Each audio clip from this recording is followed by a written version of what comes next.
पंडित गिरिमोहन गुरु का नमस्कार। आज हम करवा चौथ की कथा लेकर आ रहे हैं।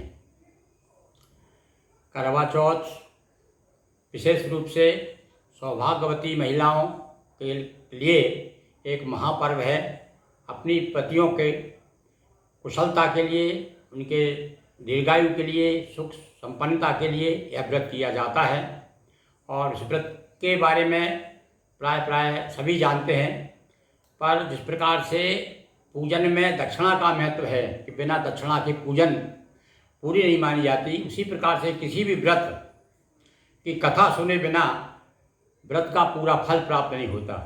तो यह करवा चौथ का जो व्रत है, आज हम उसकी कथा सुना रहे हैं ताकि आप इस कथा सुनें और अपने व्रत का पूरा फल प्राप्त करें। तो कथा सुनिए। एक गांव में एक साहूकार रहा करते थे। उनके 7 पुत्र और 1 पुत्री थी। और आप समझिए, 7 पुत्रों के बीच में 1 पुत्री हो, 7 भाइयों के बीच में 1 बहन हो, तो वो कितनी प्यारी होगी।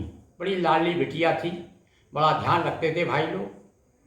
किंतु जब शादी के बाद पहली बार वो अपनी भाइयों के पास आई, पीहर आई, उस समय करवा चौथ था।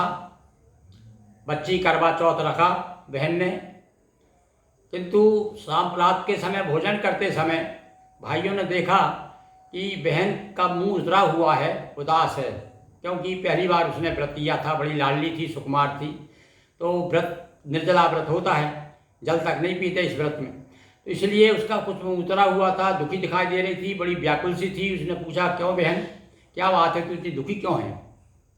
देखिए, भाइयों से रहा नहीं गया, तो उसने बताया कि भैया, आज मैं करवा चौथ का व्रत रखा है मैंने, और जब तक चांद नहीं दिखाई देगा, जब तक मैं चांद को अर्घ्य दूंगी, उसके बाद ही तो मैं ग्रहण कर सकती हूँ जल। तो भाइयों से नहीं रहा गया, उसकी व्याकुलता नहीं देखी।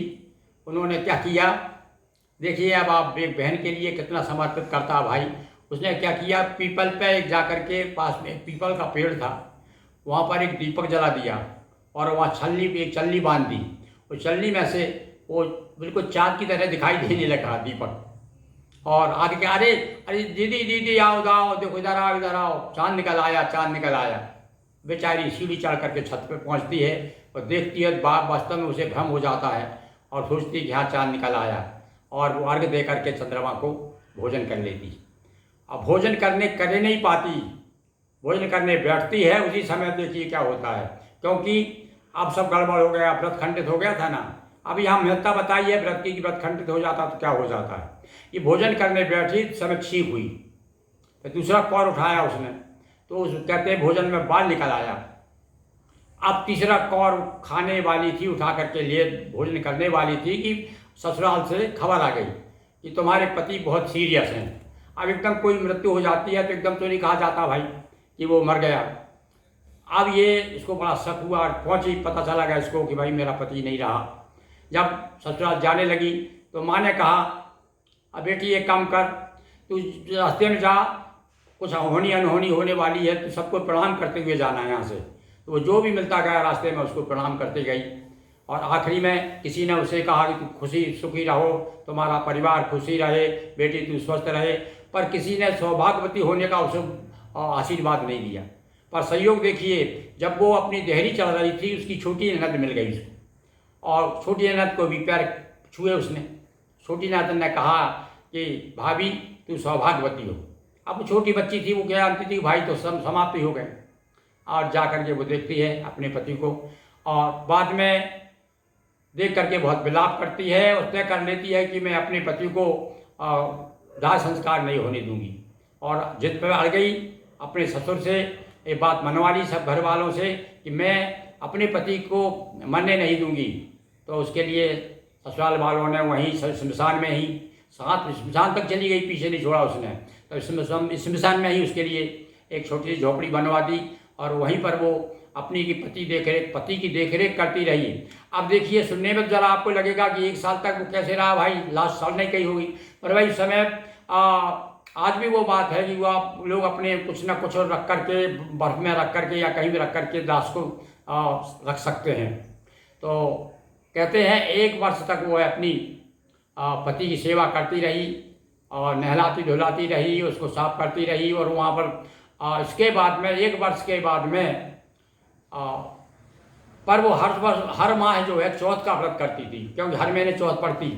तो हर महीने की चौथ पे चौथ देवी उसको सपने में आती, तो वो प्रार्थना करती कि हे माँ, मेरे पति को जीवित कर दो, मेरा सुहाग वापस लौटा दो।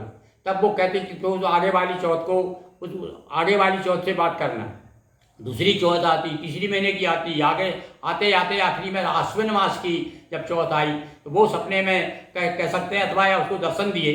तो उससे चौथ ने भी कहा तूने कार्तिक के जो करवा चौथ का व्रत तेरा खंडित है और तूने व्रत ठीक से नहीं किया है, इसलिए वो करवा चौथ, कार्तिक की करवा चौथ जो तुझसे नाराज है, तो तू उसको पाँव पकड़ लेना जब वो, और वो तेरे पति को जीवित करे। ऐसा कह के अश्विन की जो चौथ है वो बता के चली गई। और जब कार्तिक की चौथ आई तब वो उसको विश्वास हो गया कि अब मेरा पति, मैं किसी भी प्रकार से इसके पैर पकड़ के और अपने पति को जीवित कर लूँगी। और जा करके वो अपने घर खबर भेजती थी। बड़े साहूकार की पुत्री थी वो, तो साहूकार की जो उसकी ननद वगैरह थी वो उसको भोजन की व्यवस्था करती रहती थी, देख रेख करती थी। उसने खबर भिजवाई कि मेरे लिए मेरा श्रृंगार, सौभाग्य का श्रृंगार जो सौभाग्यवती स्त्रियाँ पहनती हैं, मेहंदी लगाती हैं, महावर लगाती हैं, बिछिया पहनती हैं, सब पूरा सामान, मतलब 16 श्रृंगार किया उसने अपने पति को जीवित करने के लिए। और भजन करती रही, तपस्या व्रत करती रही। और जब उसने व्रत किया, कार्तिक की जो चौथ आई, करवा चौथ, और तब उसने दर्शन दिए और वहाँ पर उनकी ऐसी कृपा हुई कि उसका पति जीवित हुआ। तो इस प्रकार से यह कथा हमें बताती है कि कोई भी व्रत हम करें तो पूरी संकल्प के साथ करें और पूरा उसे निभाएं। इस प्रकार से जो कथा, इस करवा चौथ की जो भी कथा सुनते हैं वो बड़ी उसी प्रकार से उसका सौभाग्य जो है अटल रहता है। इस पर आज की कथा यहीं समाप्त होती है। धन्यवाद। दोस्तों वीडियो को लाइक शेयर कर चैनल को सब्सक्राइब करें। बहुत बहुत धन्यवाद।